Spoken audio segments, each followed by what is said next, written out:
Lembramos aos irmãos para colocar os telefones celulares no modo silencioso ou desligado.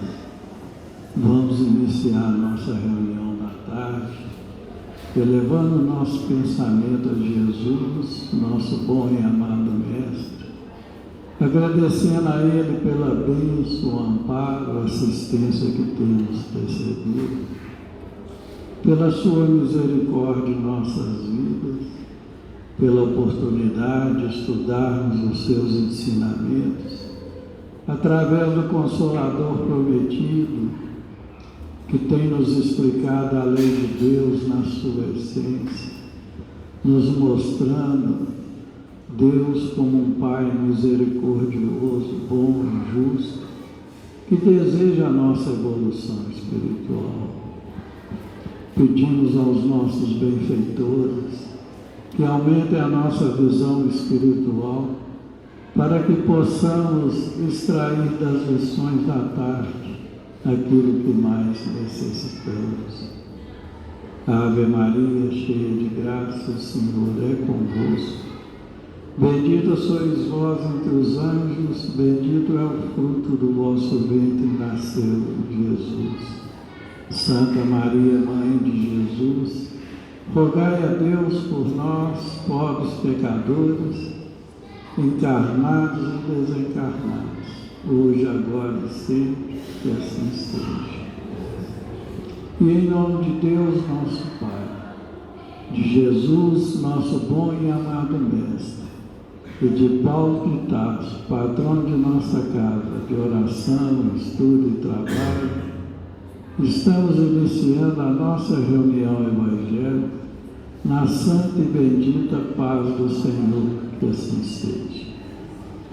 Meus irmãos, essa tarde, para os nossos estudos, as nossas reflexões, nós temos o capítulo 8º do Evangelho segundo o Espiritismo, que tem como título Bem-aventurados que têm puro coração. Os nossos estudos da tarde se referem aos registros de São Marcos, capítulo 10, item 13 a 16, que nos fala que apresentaram a Jesus algumas crianças, a fim de que ele as tocasse. E como seus discípulos afastassem com palavras ásperas as que lhe apresentavam, Jesus, vendo isso, zangou-se e lhes disse: Deixai que venham a minhas criancinhas e não as impeçais, porquanto o reino dos céus é para os que se liam nele. Digo-vos em verdade que aquele que não recebeu o reino de Deus como uma criança, nele não entrará. E depois de as abraçar, abençoou-as, impondo-lhe as mãos.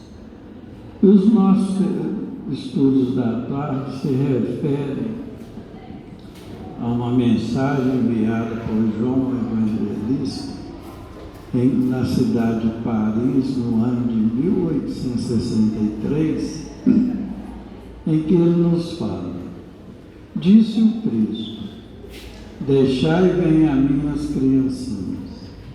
Profundas em sua simplicidade, essas palavras não continham um simples chamamento dirigido às crianças, mas também o das almas que gravitam nas regiões inferiores, onde o infortúnio desconhece a esperança. Jesus chamava assim a infância intelectual da criatura formada, os fracos, os escravizados e os viciosos. Ele nada podia ensinar à infância física, presa à matéria, submetida ao jugo do instinto, ainda não incluída na categoria superior da razão e da vontade que se exerce em torno dela e por ela. Queria que os homens fossem com a confiança daqueles entezinhos de passos vacilantes, cujo chamamento conquistava para o seu o coração das mulheres, que são todas mães.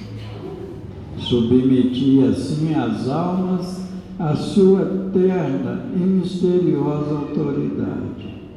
Ele foi o facho que ilumina as trevas, a claridade matinal que toca o despertar.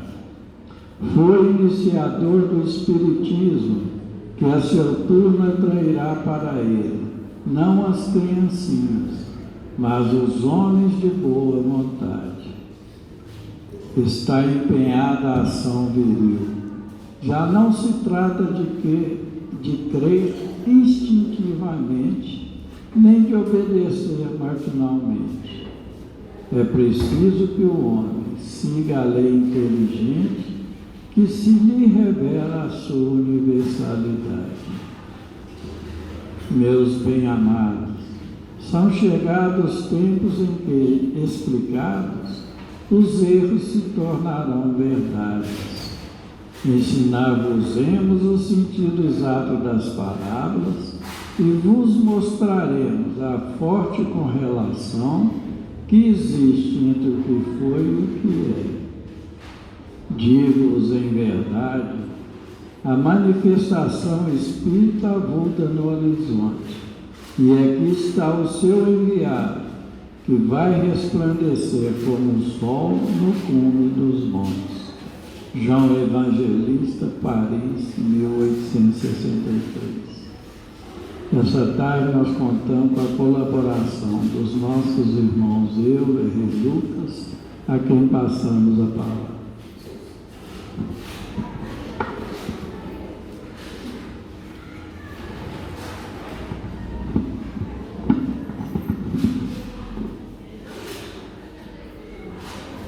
Meus prezados, minhas prezadas irmãs e irmãos, sobre o apóstolo João, autor dessa mensagem maravilhosa que estudaremos nessa tarde, nós lembramos do dia inesquecível da Santa Ceia, em que o evangelista narra as bênçãos, as promessas, as profecias, os alertas e os ensinamentos de Jesus para a humanidade, já aproximando-se o fim da sua tarefa enquanto Messias encarnado aqui no mundo. E sobre o apóstolo João, aquele evangelista poeta que retratou como nenhum outro o amor de Jesus, que compreendeu como nenhum outro esse amor, que entendeu e nos passou à posteridade que ser amado é a motivação e o significado. Ser amado e amar é a motivação e o significado maior do universo criado por Deus. Algumas das maiores afirmações acerca da natureza do amor de Deus foram escritas por esse homem que nos trouxe o significado do amor de maneira singular, que foi Jesus, Verbo que se fez encarnado aqui na terra. João, o seu discípulo, expressou o seu relacionamento com o Mestre, se auto-intitulando no seu Evangelho, no capítulo 20, do capítulo 21, versículo 20, que ele era o discípulo que Jesus amava. Jesus falou a João a respeito do amor de Deus e falou aos demais discípulos que retrataram em seus evangelhos essa manifestação e esse ensinamento do Cristo. Mas no Evangelho de João, meus irmãos, minhas irmãs, o amor é o tema central, é o tema principal. Pela sua experiência, com a proximidade e com o amor que ele teve com o Mestre, e pelo fato desse amor ter sido tão forte, a ponto de Jesus poupar a sua vida como mártir da história do cristianismo, e entregar a sua própria mãezinha para que ele cuidasse dela, João nos traz um capítulo especial a respeito do que seja verdadeiramente amado. João foi sensível às palavras, meus irmãos, e às atitudes do Cristo. Jesus conhecia João profundamente, conhecia o seu apóstolo de maneira íntima, de maneira profunda, e juntamente com seu irmão Tiago, Jesus carinhosamente os alcunhou, os apelidou como filhos do trovão, tendo em vista um fato ocorrido numa aldeia cujos habitantes tentaram hostilizar o Mestre e os seus discípulos, e João e Tiago indagaram e pediram a Jesus que determinasse que os raios e os trovões se abatessem sobre aquela comunidade, que o fogo do céu se abatesse sobre aquele local. E aí, carinhosamente, Jesus os apelidou de filhos do trovão. Isso está em João, no capítulo 9, versículo 54. O Evangelho, meus irmãos, e as cartas de João, nós veremos de maneira inusitada a demonstração clara e inequívoca do grande Deus de amor que a humanidade veio conhecer através das palavras e dos ensinos de Jesus. E no seu livro Apocalipse, nós veremos então o trovão da justiça divina alertar a humanidade inteira quanto o que lhes ocorreria, em especial o povo judeu, caso permanecesse em fuga das suas responsabilidades e do aprendizado dos ensinamentos do Filho de Deus, nosso Senhor Jesus Cristo. João e os demais discípulos de Jesus nos convencem, meus irmãos, que Deus é capaz de nos aceitar como nós somos. E João, de uma maneira muito especial, nos fala isso para o fundo das nossas almas.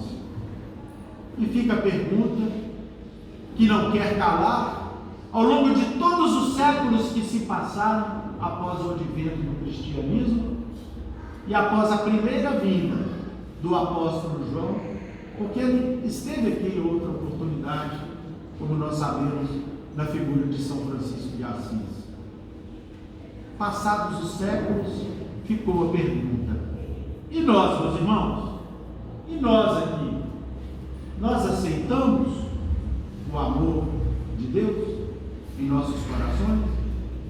E é com esse questionamento que nós buscamos o ensinamento que estamos a estudar hoje aqui nesta tarde, relembrando o evangelista aqui agora citado, quando ele nos fala no capítulo 14, versículos 1 a 4,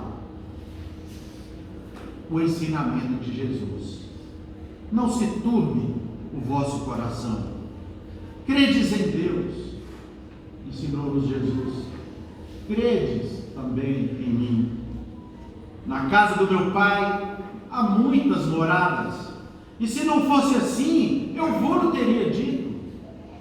Vou preparar-lhes um lugar. Meus irmãos, isso foi dito no momento mais significativo, talvez, da vinda de Jesus, quando ele se reunia com seus discípulos para os recados finais, para os ensinamentos finais, em que o Mestre, no misto de gratidão a Deus por ter cumprido a sua missão, por ter dito à humanidade que estava feliz com a luz que Deus lhe concedeu desde antes da criação deste mundo.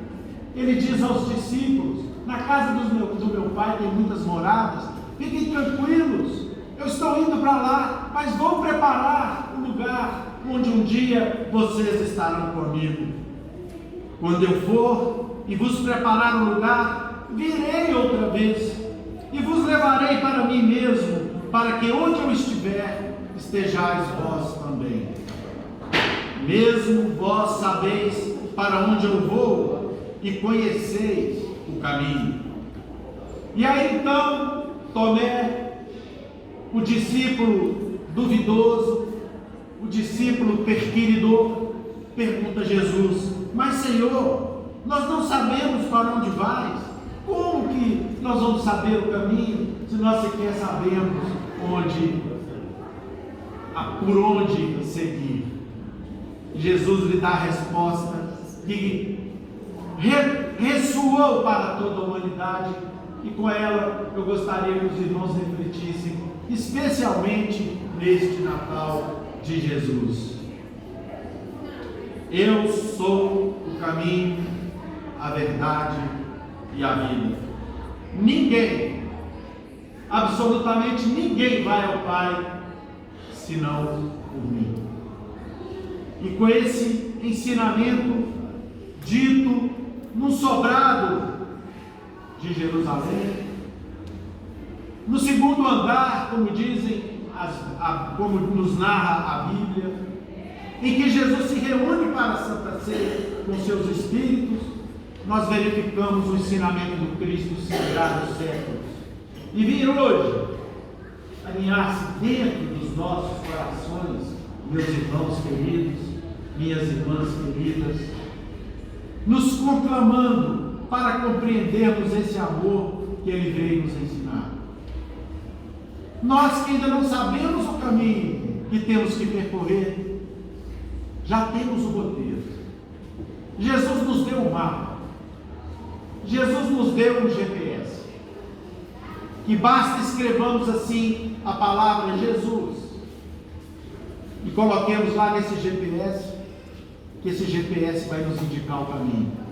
Esse GPS é o Evangelho, e esse caminho que passa pelo estudo, pela compreensão dos ensinos de Jesus, especialmente do seu chamamento, em que ele se vale da figura infantil para falar às criaturas adultas, como nós, utilizando-se da simplicidade das crianças e nos chamando todas as almas que gravitam nas regiões inferiores.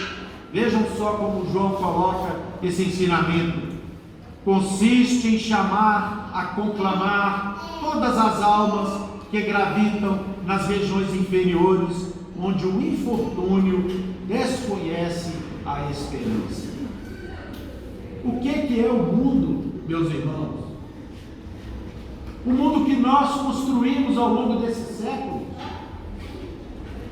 o mundo que nós edificamos com as nossas próprias mãos, com os nossos equívocos, com as nossas lágrimas e com o nosso sangue, e com o suor do nosso trabalho, porque o mundo também progrediu.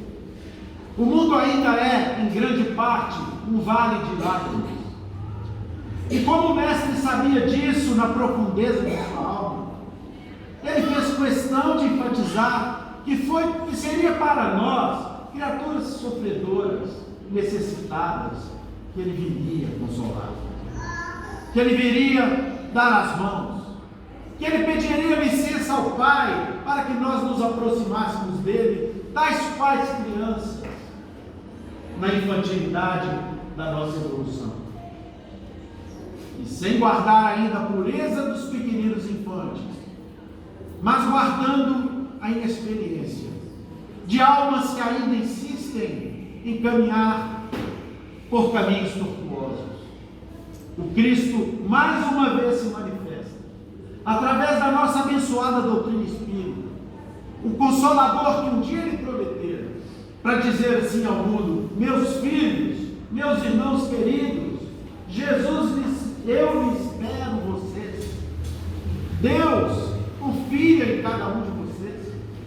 Deus tem plena convicção na absoluta perfeição de suas leis, que há de fazer com que cada um, tal qual ovelhas desgarradas, voltem ao meu aprisco. Que Jesus, meus irmãos, é esse grande condutor das almas.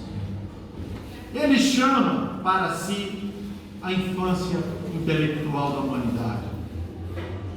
João, o evangelista, poeta, como nós vimos aqui, cheio de amor em seu coração, o amigo querido que se postou ao lado de Maria até o fim dos seus dias, abençoando a mãezinha de Jesus, Nossa Senhora, que se fez seu filho a pedido de nosso Senhor Jesus, nos informa que o Mestre, com esse chamamento, submetia todas as almas à sua terna e misteriosa bondade.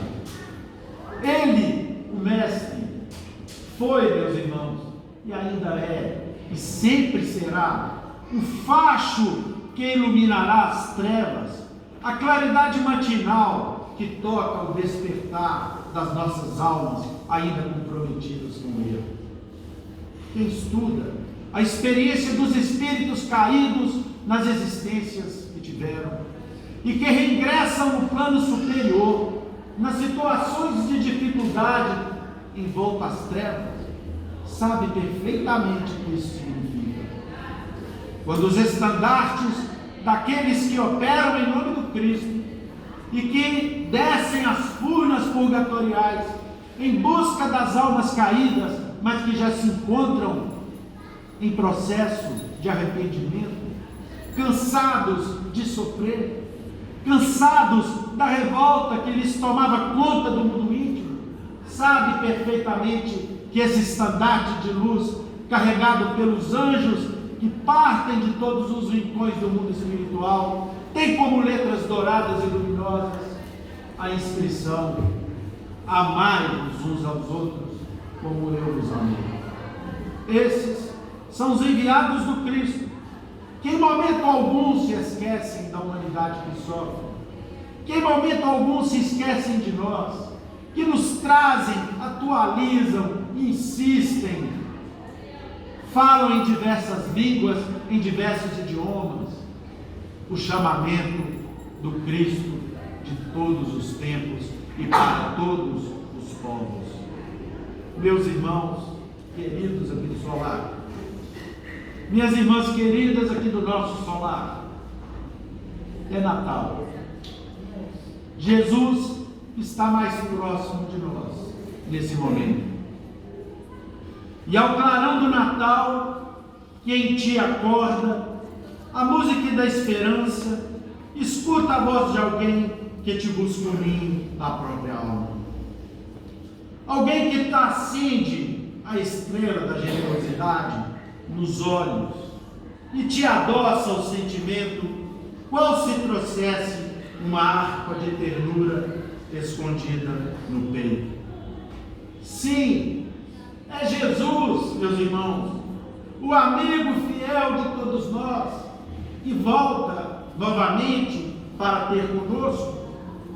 Ainda que não quisesses lembrar Jesus, lembrar-lhes hoje os dons inefáveis, ao recordarem as canções das nossas mães que te embalaram o berço, nos embalaram o berço, o carinho dos nossos pais a recolher-te nos braços enternecidos, a paciência dos nossos professores que nos guiaram na escola, e o amor puro de velhos amigos, de velhas afeições que te parecem hoje distantes. Contemplas a rua porque é Natal, a rua onde luminárias e cânticos reverenciam a glória do Cristo, meus irmãos. Entretanto, vergas-te, ou seja, dobra-te ao peso das lágrimas que te desafloram o coração. É que Ele, Jesus, o Mestre redivivo, te fala no íntimo, rogando perdão para os que erram, socorro para os que sofrem, agasalho aos que tremem na vastidão da noite, consolação aos que gemem desanimados da luz, e luz para os que jazem nas trevas. É Natal, meus irmãos. É Natal, meus irmãos. Não hesites, ouve o pedido de Jesus numa petição que te faz diretamente a alma, e faze algo. Haja, busque, sorri de novo para os que te ofenderam, abençoa os que te feriram o coração, divide o farnel com os irmãos que se encontram em necessidade, entrega, meus irmãos, minhas irmãs, um minuto sequer de reconforto àquele que está doente, oferece uma fatia de bolo aos que oram sozinhos sobre as ruínas e as pontes abandonadas. Estende um lençol macio aos que esperam a morte sem a possibilidade de um aconchego, de um lar. É Natal, meus irmãos.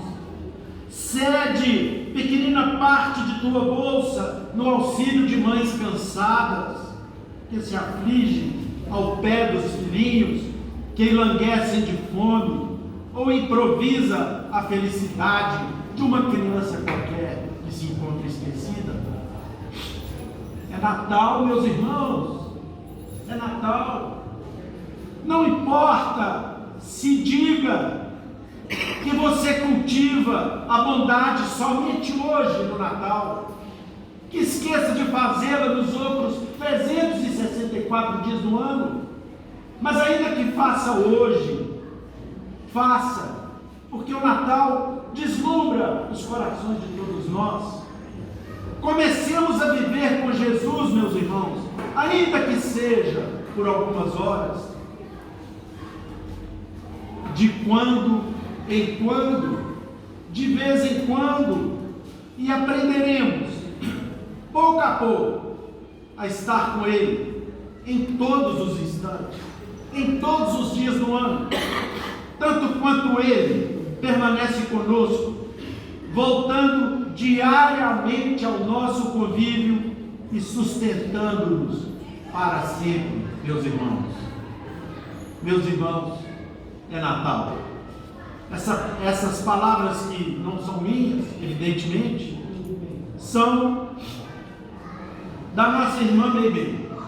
Está no livro Cartão de Natal e tem o título de É Natal. E é com essa página,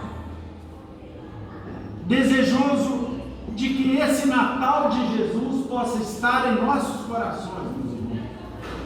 Desejoso de que as bênçãos do Cristo que estão presentes nessa casa abençoada há tantas décadas possam se alinhar nos nossos peitos, no fundo das nossas almas, e que nós sejamos capazes, como diz Meimei, nem que seja no dia de hoje, compreendermos de maneira profunda e significativa os ensinamentos desse mestre abençoado, desse amigo querido, que não nos abandona jamais, que estará conosco até ao fim dos tempos, como Ele mesmo um dia nos prometeu. Esse parceiro firme e seguro de nossas vidas, que nos cabe lembrar, meus irmãos, minhas irmãs, em todos os momentos, e que nos cabe homenageá-lo no dia de hoje, e homenageá-lo tentando fundamentalmente compreender os seus ensinos, compreender a sua missão. E eu queria pedir licença para mais uma vez, como já fiz aí um dia atrás, lembrando que hoje estamos a estudar o ensinamento do evangelista que tanto amou, que tanto compreendeu sua lição de amor, e que fez como ninguém ressoar para todos os cantos da humanidade essa mensagem de amor, o nosso querido João Evangelista, que na figura de Francisco de Assis, mais uma vez, caminhou pelo mundo e fez com que a humanidade, séculos depois, pudesse recordar o que realmente significava a missão e o ensinamento de Jesus para os homens que já começavam a se perder nos escaninhos sombrios da interpretação religiosa equivocada. Lembramos aqui de São Francisco de Assis, e eu pediria a todos os irmãos que, numa homenagem a Jesus, fizéssemos aqui com essa oração. Eu termino a minha participação, aquela oração que o pequenino Frei de Povorello da Itália, Francisco de Assis, fez em homenagem a Jesus quando um dia passou por aqui. Em prece, meus irmãos, homenageando Cristo, peçamos: Senhor, fazei de mim um instrumento da vossa paz. Onde houver ódio, que eu leve o amor. Onde houver ofensa, Senhor, que eu leve o perdão. Onde houver discórdia, que eu leve a união. Onde houver dúvidas, que eu leve a fé. Onde houver erro, Senhor, que eu leve a verdade. Onde houver desespero, que eu leve a esperança. Onde houver tristeza, que eu leve a alegria. Onde houver trevas, Senhor, que eu leve a luz. Ó Mestre, fazei com que eu procure mais consolar que ser consolado, compreender que ser compreendido, amar que ser amado, pois é dando que se recebe, é perdoando que se é perdoado, e é morrendo que se vive para a vida eterna. Salve o nosso Senhor Jesus Cristo. Que assim seja.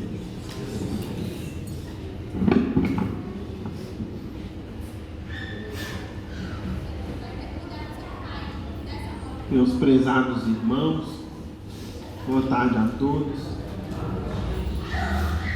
É Natal.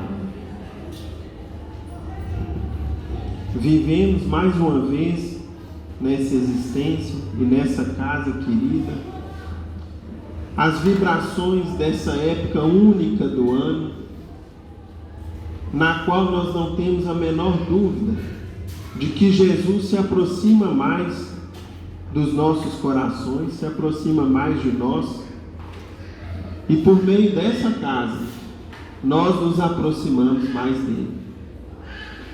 Em compreender o seu evangelho, em sua grandeza, em sua sabedoria, e em começarmos a viver e a praticar essas lições que são de vida eterna e que fazem completa diferença na nossa caminhada. E não é à toa, meus irmãos, que no dia de hoje nós estamos a estudar uma das passagens mais célebres do Cristo, narrada pelo apóstolo Marcos, pelo evangelista Marcos, quando nos disse que em uma ocasião Jesus estava no meio do povo e muitas mães vieram com seus filhos, levando-os em direção ao Cristo para que ele os abençoasse aquelas crianças. Eles então se zangaram com aquelas mães, no sentido de evitar ali um tumulto, uma agitação, e de maneira a não interromper o Cristo nas lições em que ele dava naquela tarde, quando, segundo Marcos, Jesus zangou-se e disse a eles: deixai que venham a mim as criancinhas, porquanto o reino dos céus é para aqueles que se lhes assemelham. Meus irmãos, essas palavras do Cristo, num primeiro momento, já trazem para nós uma grande lição. a lição do amor que o Mestre tinha pela infância e que ele busca transmitir para nós. A infância, em todos os tempos, é a esperança do futuro. É a promessa de um tempo novo, de novos costumes, de novos hábitos, de um recomeço. Ainda mais para nós espíritas, que hoje sabemos que a infância é uma porta que se reabre para nós nos reeducarmos, para nós consertarmos o que fizemos de errado e passar a fazer aquilo que nos convém e o que devemos fazer. Esse amor que devemos pela infância, pela criança, em nossas famílias, no processo de educação e de assistência aos pequenos que nos são confiados, sempre foi compreendido com muito carinho por essa casa.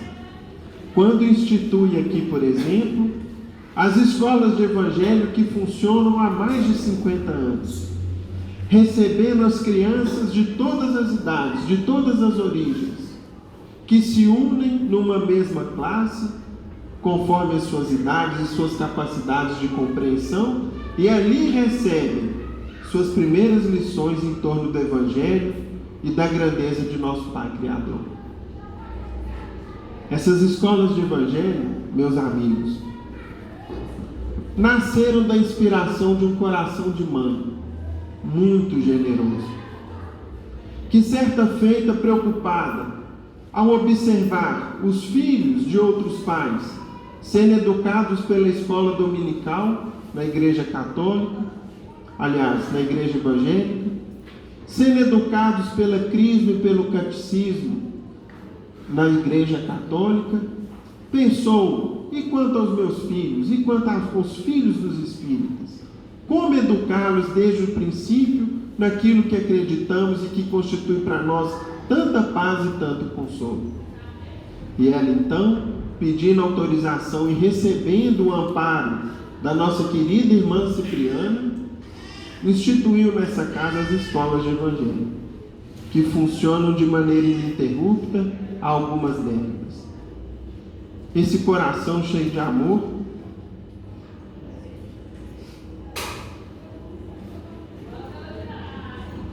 da minha querida avó Rosália, que muitos aqui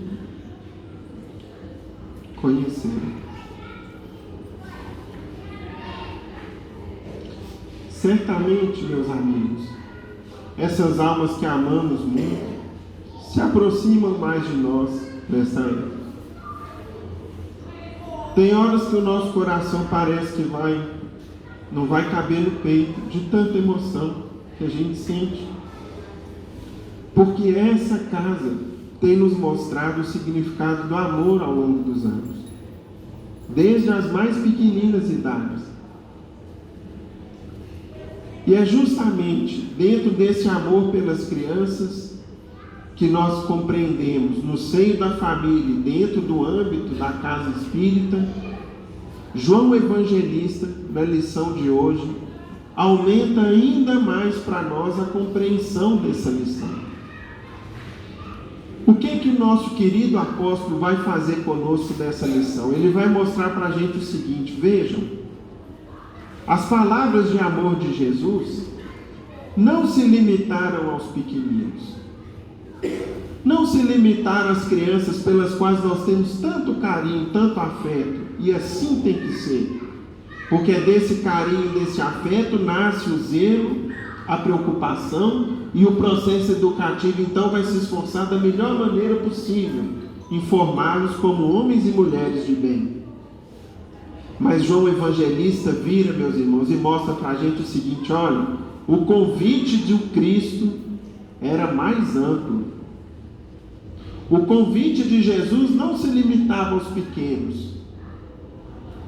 Não era um simples chamamento dirigido às crianças, mas também às almas que gravitam nas regiões inferiores, onde o infortúnio, a tristeza, as lágrimas, o sofrimento desconhecem a esperança.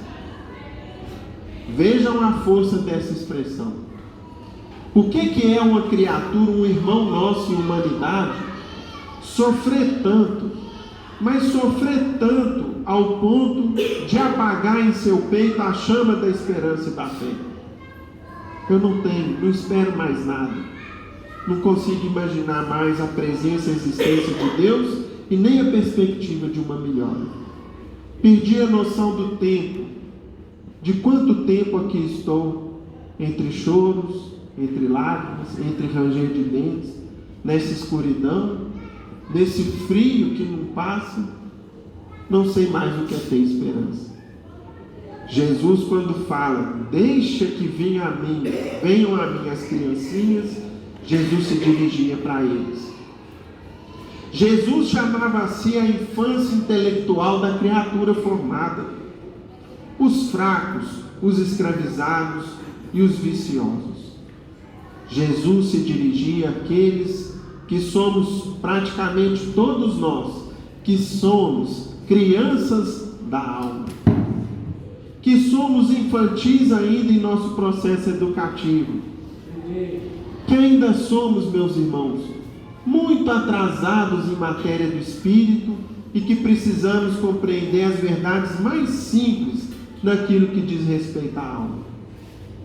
E nós trouxemos aqui em primeiro lugar para os irmãos como que o Cristo fez isso na prática, como que Jesus concretizou esse chamamento num exemplo prático, além de tudo o que o Mestre tem feito ao longo dos séculos em nosso favor. Numa obra magnífica, que talvez alguns dos irmãos conheçam, intitulada Brasil, Coração do Mundo, Pátria do Evangelho, cuja edição que eu possuo aqui em minhas mãos é uma das mais bonitas que eu conheço, porque mostra um céu estrelado, que é o céu como se fosse o céu da nossa pátria.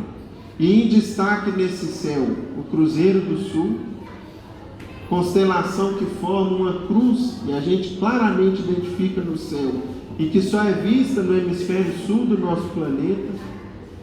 Nessa obra, certa feita, Jesus dirigiu-se ao espírito de Ismael, que é o responsável pela evolução do povo brasileiro, pela formação do nosso povo, da nossa civilização brasileira, que tem um enorme papel na atualidade e no futuro do mundo. Ismael, que se preocupava com os rumos que tomavam os primeiros anos, as primeiras décadas da formação da nossa coletividade nesse solo, nessa pátria. Jesus vira para Ismael e fala assim: Ismael, em tuas obrigações e trabalhos, considere que a dor é a eterna lapidária de todos os espíritos. A dor nos trabalha a todos, o sofrimento. E que o nosso Pai não concede aos filhos fardo superior às suas forças nas lutas evolutivas. Faça o seguinte, Ismael, abrigue aí, na sagrada extensão dos territórios do país do Evangelho, todos os infortunados e todos os infelizes. No meu coração, no coração do Cristo, ecoam as súplicas dolorosas de todos os que sofrem, que se agrupam nas regiões inferiores dos espaços próximos da terra. Agasalha-os, acolhe-os no solo bendito que recebe as irradiações do símbolo sagrado, do símbolo estrelado, alimentando-os com o pão substancioso dos sofrimentos que depuram e das lágrimas que lavam as manchas da alma. Leve a essas coletividades espirituais, sinceramente arrependidas do seu passado obscuro e delituoso, a sua bandeira de paz e de esperança. Ensina-lhes a ler os preceitos da minha doutrina nos códigos dourados do sofrimento. Ismael, então, sente que luzes compassivas e misericordiosas lhe visitam o coração. E partiu então com seus companheiros, em busca dos planos da erraticidade, ou seja, dos círculos espirituais mais próximos da terra. Ali, vejam então, meus irmãos, quem se encontrava entre as almas que mais sofriam, entre as almas que mais choravam. Ali se encontram antigos batalhadores das cruzadas, senhores feudais da Idade Média, padres e inquisidores, espíritos rebeldes e revoltados, perdidos nos caminhos cheios de treva de suas consciências polutas. O emissário de Jesus desdobrou então nessas grutas do sofrimento sua bandeira de luz, como uma estrela cheia de vida, assinalando o fim de profunda noite. Ele então, meus irmãos, desfralda uma bandeira que Jesus havia dado pessoalmente para ele, abriu um clarão naquela região de treva e de sofrimento no mundo espiritual, e a partir disso disse para eles o seguinte: irmãos, até ao coração de Jesus chegaram os seus apelos de socorro espiritual. Da sua esfera elevada, ordena a sua misericórdia, que as vossas lágrimas sejam enxugadas para sempre. Um novo ensejo de trabalho se apresenta para a redenção de vossas almas, desviadas nos desfiladeiros do remorso e do crime. Há uma terra nova, onde Jesus implantará o seu evangelho de caridade, de perdão e de amor indefiníveis. Ali encontrareis, nos carreiros aspérrimos da dor, do sofrimento, que depura e santifica, a porta estreita para o céu de que nos fala Jesus em seu evangelho. Aqueles de vós que desejarem o supremo caminho, venham para a nossa oficina de amor, de humildade e redenção. E aí, nas estradas escuras e tristes, viu-se então que falanges imensas, ansiosas e cheias de expectativa, avançavam com fervorosa coragem para a clareira aberta naquela mansão de dor e de sombras. Todos queriam, no seu testemunho de agradecimento ao Cristo, beijar a bandeira do mensageiro divino, que tem como emblema Deus, Cristo e caridade. Essas entidades, evoluídas pela ciência, mas pobres de humildade e pobres de amor, ouviram os apelos de Ismael e vieram construir as bases da terra do cruzeiro. Somos nós. Somos nós, meus irmãos, que há alguns séculos viemos reencarnando nessa pátria querida, na qual a compreensão e o sentimento do Evangelho alcançou patamar jamais visto em outros recantos do mundo, onde temos aprendido a fraternidade, onde temos aprendido que somos irmãos uns dos outros, que precisamos nos ajudar, nos dar as mãos, independente da situação em que nos encontremos, porque só assim vamos ter paz e alegria verdadeiras. É o que nós temos aprendido ao longo dos tempos, nessa casa e nas vidas sucessivas que temos tido nessa pátria querida, nesse país amado que é o Brasil.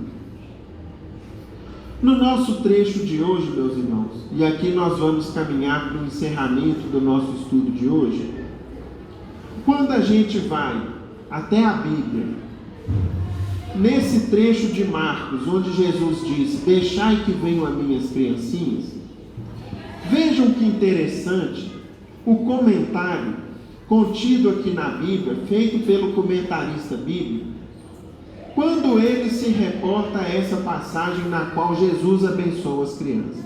Vejam que interessante. Frequentemente, Jesus era criticado e acusado de gastar muito tempo com as pessoas erradas, com crianças, velhos, cobradores de impostos e pecadores.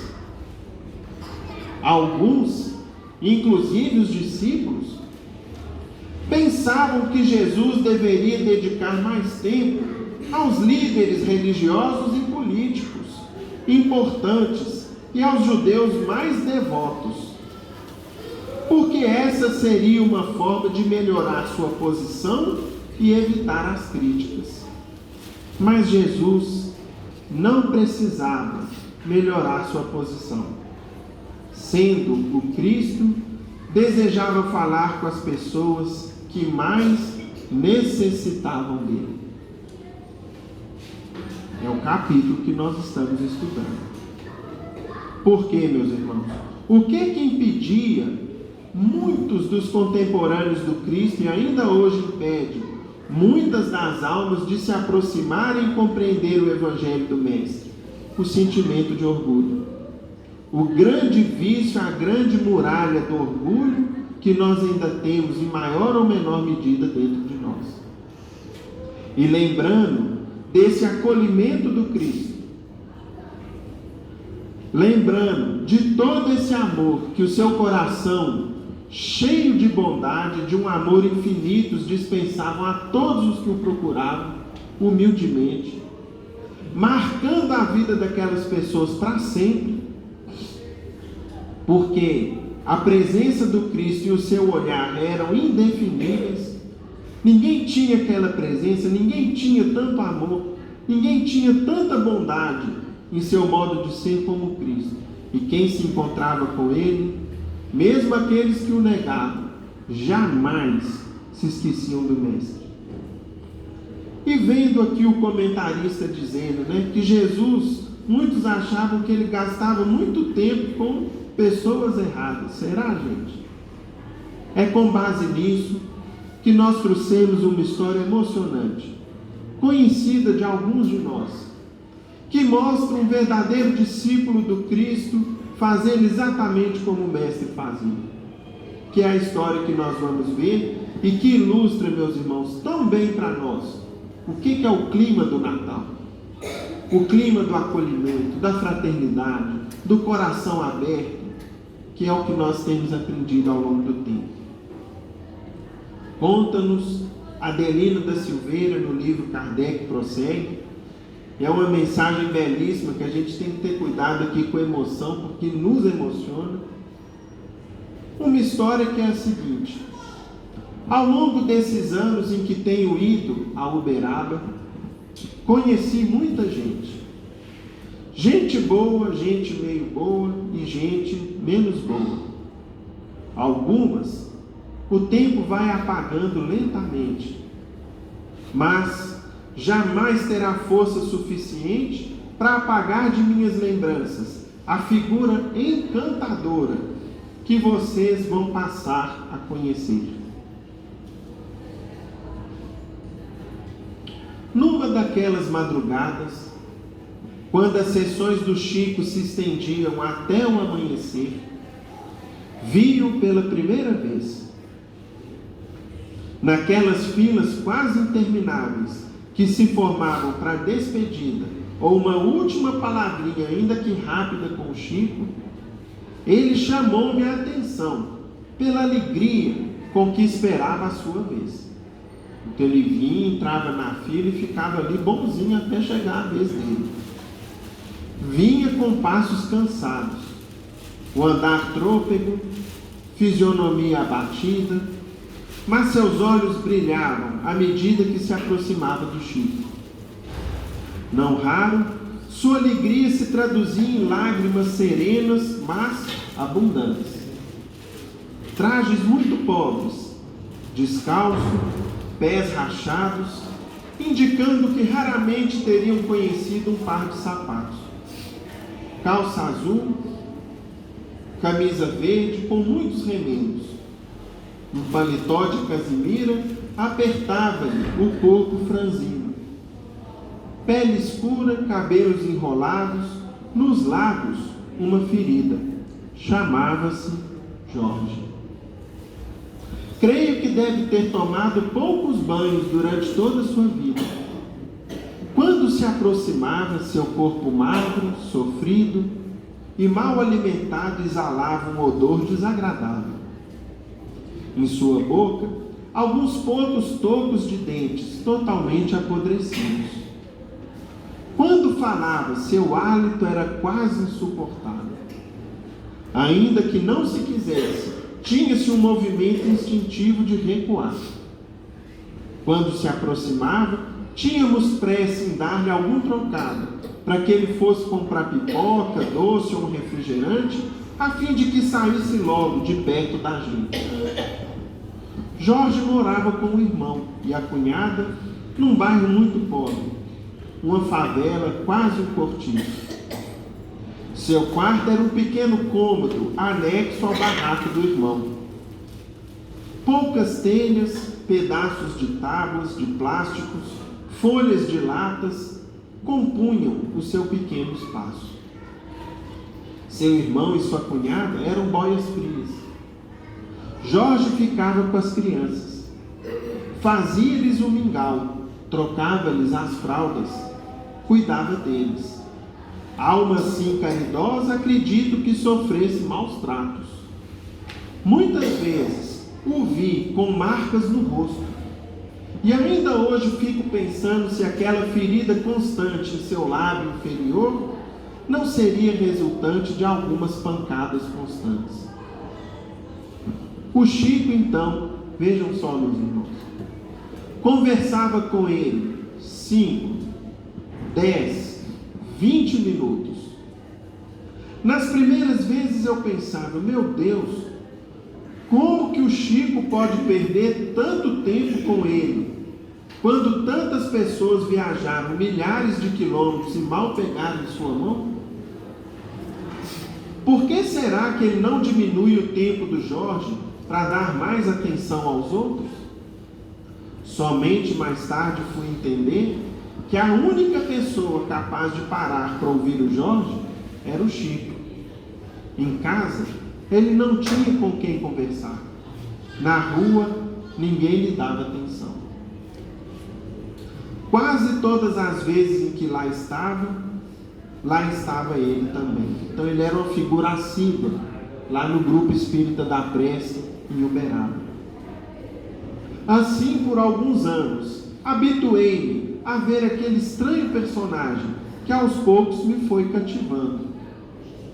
Hoje, passado tantos anos, ao escrever essas linhas, ainda choro. A gente corre o risco de chorar um pouco quando se deixou cativar, não é mesmo? Nunca ouvimos de sua boca qualquer palavra de queixa ou de revolta. Sua conversa com Chico era comovente. Vejam só, como é que era a conversa dos dois? Jorge, como é que vai a vida? Ah, tio Chico, eu acho a vida uma beleza. E a viagem foi boa, Jorge? Muito boa, tio Chico. Eu vim olhando as flores que Deus plantou no caminho para nos alegrar. Lembra, né, meus irmãos? Simplicidade de uma criança, de um homem adulto. Quando Jesus disse, né, o reino de Deus é para aqueles que se lhes assemelham. E continuava a conversa de Jorge com Chico. O que mais você gosta de olhar, Jorge? O azul do céu, tio Chico. Às vezes eu fico pensando que o Senhor Jesus está me espiando. Depois, Jorge falava da briga dos gatos, da goteira que molhou a cama, do passarinho que estava fazendo ninho no seu telhado. Quando pensava que tinha terminado, o Chico ainda dizia, agora o nosso Jorge vai declamar alguns versos para a gente. Olha que interessante, a Adelina da Silveira fala assim, ó, eu chegava até me virar na cadeira perguntando a mim mesmo, onde é que o Chico arruma tanta paciência? Jorge então declamava 1, 2, 4 versos. Bem, Jorge, agora para nossa despedida, fala o verso que eu mais gosto. Qual, tio Chico? Aquele da moça, Jorge. Ah, tio Chico, já me lembrei, já sei qual que é.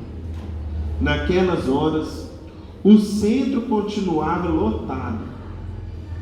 As pessoas se acotovelavam, formando um grande círculo em torno da mesa. Vocês imaginem, meus irmãos, uma quantidade de pessoas muito maior do que a assistência que a gente tem aqui no solar. E o Chico conversando com todo carinho, com toda paciência com ele. Jorge colocava então o colarinho da camisa para fora, abotoava um único botão de seu surrado paletó, colocava as mãos para trás à maneira de uma criança quando vai declamar na escola ou diante de uma autoridade, olhava para ver se o estavam observando e sapecava, cheio de orgulho. Menino, penteie o cabelo, joga as tranças para a cacunda, queira Deus que não te leve de domingo para segunda. Era o que ele declamava que o Chico gostava. Quando Jorge terminava, o riso era geral. Todos riam. Ele também sorria. Um sorriso solto e alegre, mas ainda assim doído, porque a parte inferior de seus lábios se dilatava, fazendo sangrar a ferida. Aí ele se aproximava do Chico,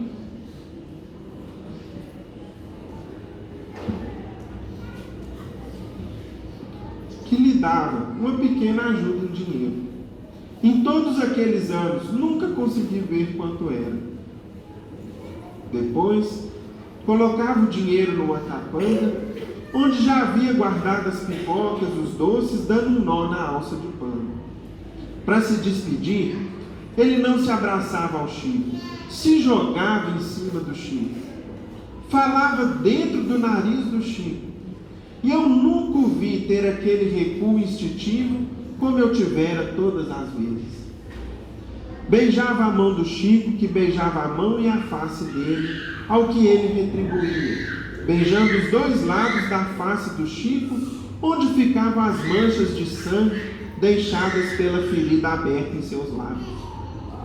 Nunca vi o Chico se limpar na presença dele, nem depois que ele tivesse ido embora.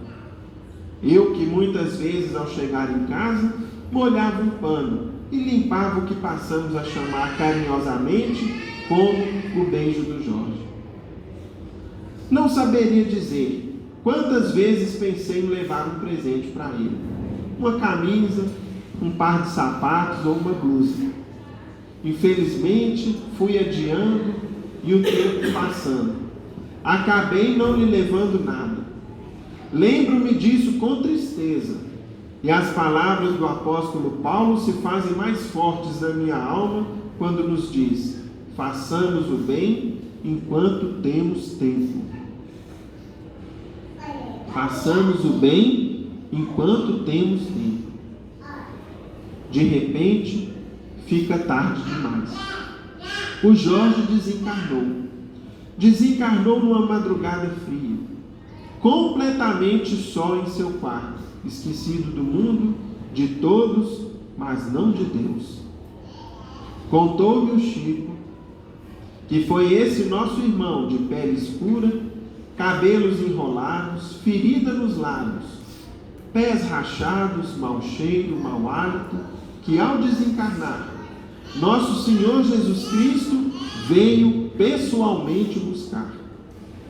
Entrou naquele quarto de terra batida, retirou o Jorge do corpo magro e sofrido, envolto em trapos imundos, aconchegou-o de encontro ao peito e voou com ele para o espaço, como se carregasse o mais querido de seus filhos. Estarei convosco até o fim dos séculos. Não vos deixarei órfãos. Jesus não faria uma promessa que não pudesse cumprir. E terminando, meus irmãos, dentro desse clima maravilhoso do Natal, nós gostaríamos de terminar com uma poesia de Cassimiro Cunha, que é uma música que ano ou outro a gente canta nessa casa, Canção do Natal. Mestre amado, agradecemos em teu Natal de alegria a paz que nos anuncia a vida superior. por nossa esperança em festa, pelo pão, pelo agasalho, pelo suor do trabalho. Louvado sejas, Senhor. Envoltos na luz da prece, louvamos-te os dons supremos, nas flores que te trazemos, cantando de gratidão. Felizes e reverentes, rogamos-te, doce amigo, a bênção de estar contigo no templo do coração. Que Jesus nos ampare a todos.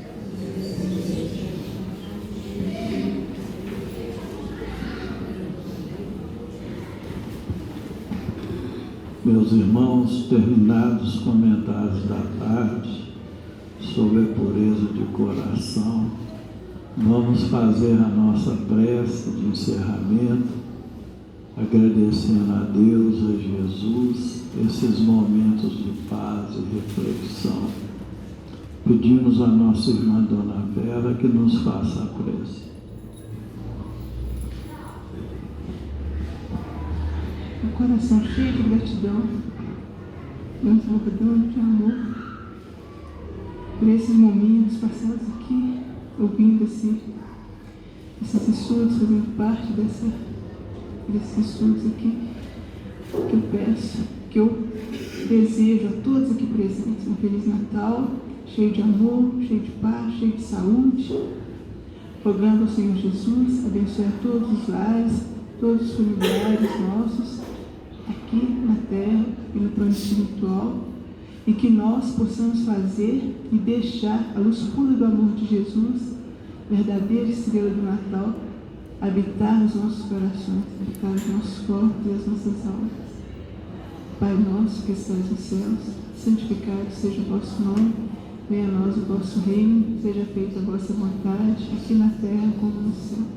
O pão nosso de cada dia nos dai hoje, perdoai as nossas ofensas, assim como nós perdoamos a quem nos tem ofendido. E não nos deixeis cair em tentação, mas livrai-nos de todo mal, porque vosso é o reino, o poder, a majestade e a glória para sempre, que assim seja. E com essa prece nós estamos encerrando a reunião evangélica da tarde, na santa e bendita paz do Senhor, que assim seja. Os irmãos que forem receber o passe, pedimos que formem a fila.